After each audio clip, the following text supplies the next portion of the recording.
Fabienne Verdier est une des principales artistes françaises contemporaines et je suis ravie de pouvoir la présenter ici au musée Unterlinden à Colmar. C'est vraiment une personnalité importante à la fois pour l'histoire de l'art, pour l'histoire de la peinture et pour l'histoire des artistes femmes en particulier. Il était important pour moi de pouvoir présenter celle qui aujourd'hui secoue la scène artistique française ici à Colmar, au cœur des collections et de toutes les collections du musée. Le parcours de l'exposition démarre dès l'entrée du musée. C'est-à-dire qu'on prend son billet, on arrive dans la salle d'orientation et on est immergé dans une première peinture de Fabienne Verdier de la série Ainsi la nuit, qui est une série que j'ai découverte en 2019 à la Galerie Lelong à Paris. Le même jour, j'ai rencontré Fabienne Verdier dans son atelier à Hédouville. C'était important pour moi de démarrer l'exposition par cette œuvre emblématique qui est liée à notre rencontre et au processus qui a amené Fabienne Verdier à l'exposition où nous trouvons aujourd'hui, à l'ensemble qu'elle a réalisé pour cette exposition aujourd'hui. Tout le parcours présente des œuvres de Fabienne Verdier qui ont été réalisées ces 10 dernières années, que j'ai sélectionnées vraiment pour être mises en correspondance, comme en écho ou en dialogue avec des œuvres des maîtres anciens. Donc il y a dans tout le parcours du musée, au rez-de-chaussée du cloître, dans la galerie, au premier niveau de la Lakerhof parmi les modernes, jusqu'en haut, des œuvres qui ont été placées par endroits, pas systématiquement dans toutes les salles, mais judicieusement placées pour être comme des surprises dans le parcours, comme un clin d'œil à Schongauer, un clin d'œil à Grunewald. Parfois, j'ai placé ces œuvres à côté des œuvres pour lesquelles je souhaitais que ça corresponde vraiment, jamais sur le même mur, il y a toujours un décalage sur un autre mur ou un peu plus loin, mais ce qui permet d'avoir des surprises et de découvrir l'œuvre de Fabienne Verdier en se disant « Ah, c'est magnifique, mais oui, mais effectivement, il y a une relation évidente avec Poliakov, avec Dubuffet, avec Cranach, avec Martha Schongauer, avec Grunewald, avec Jean-Jacques Henner, etc. » La première fois que Fabienne est venue au musée pour découvrir ou redécouvrir les collections, bien sûr, elle a été marquée par le retable d'Issenheim. Face au retable, j'ai d'abord eu une sorte de terrassement, un désarroi, comme un égarement devant la représentation magistrale et figurative d'une sorte d'agonie, de souffrance, de douleur insoutenable du corps humain en décomposition, en putréfaction au moment de la mort. Et je me disais, le rôle de l'art n'est-il pas de nous libérer des terreurs obsédantes de la nuit, de nous libérer des terreurs obsédantes de la mort, de notre finitude, de nous soulager quelque part de nos peurs convulsives?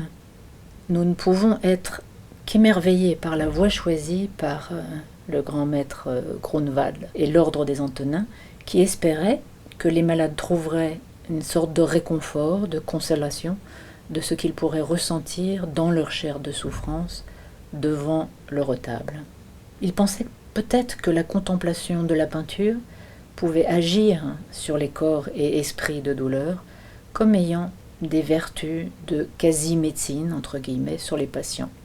C'est vraiment ce sujet qui m'a fascinée. Devant les enseignements de ce chef-d'œuvre du XVIe siècle,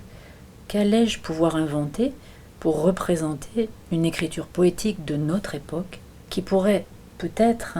aider les hommes dans ce passage? Elle était plutôt partie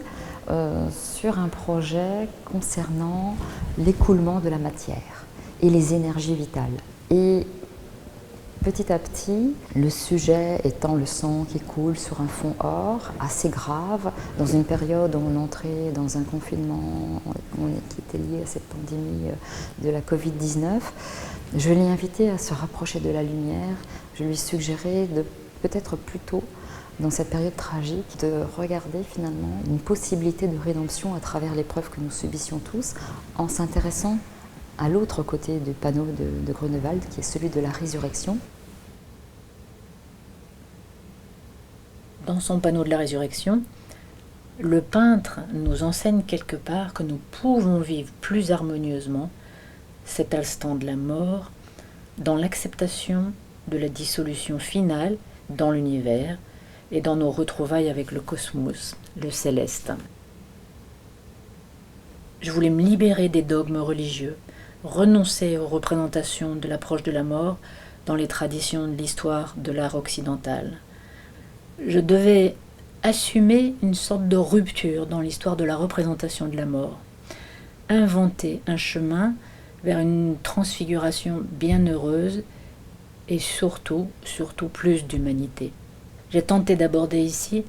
la représentation de la mort non comme une finitude douloureuse, mais comme la trace d'une énergie transmise au vivant. La terrible pandémie Covid, ayant coûté la vie à plusieurs millions de personnes de par le monde, a bouleversé la vie de mon atelier et véritablement transformé mon regard sur la peinture. Je propose dans cette nouvelle série de tableaux, des Rainbows, une représentation iconographique de la mort inspirée par le spectre chromatique et l'aura de lumière peint par Grunewald au XVIe siècle. Ces tableaux sont comme des portraits qui célèbrent les âmes disparues et prennent la forme de halos de lumière, icônes de consolation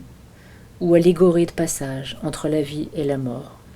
En peignant cette série de rainbow paintings avec des pigments cyan, magenta et jaune, une série de sphères, d'auras formées de halos de lumière dont les longueurs d'onde se superposent les unes aux autres sans frontières précises. J'ai tenté de créer des mouvements, accidents vibratoires circulaires du spectre de la lumière avec des énergies blanches gazeuses, forces tourbillonnaires qui surgissent, voyagent et s'évanouissent dans l'espace. La force poétique du voyage des rainbow paintings rend le vide habitable, lien entre l'homme et le cosmos par l'énergie universelle. Ce grand vortex, synthèse des rainbows placés sur les murs latéraux, il est inspiré du mouvement ascensionnel du drapé tournoyant du Christ de la résurrection de Grunewald.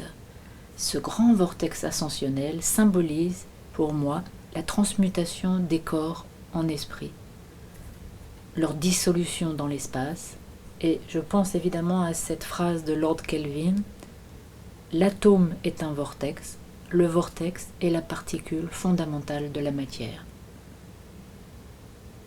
C'était vraiment important pour moi de travailler en collaboration avec une artiste dont toute l'œuvre récente et l'œuvre qu'elle a réalisée particulièrement pour Colmar puisse faire écho avec l'ensemble des collections du musée, qu'elles soient d'art ancien ou d'art moderne, et qu'elles fassent aussi écho à notre histoire, qu'elles soient une réponse à notre histoire un peu chaotique, comme une possibilité finalement, une énergie vitale et positive et élévatrice qui nous permettent de surmonter les épreuves. Ce sont véritablement toutes ces peintures, tous ces portraits que Fabienne Verdier a réalisés, qui sont abstraits en effet. Tous ces portraits ont un prénom et sont dans cet espace comme des icônes de consolation, la possibilité pour tout un chacun de venir en silence, se recueillir, réfléchir, faire un travail d'introspection qui est probablement une possibilité qu'offre aussi la peinture et l'art de revenir à l'essentiel de notre existence.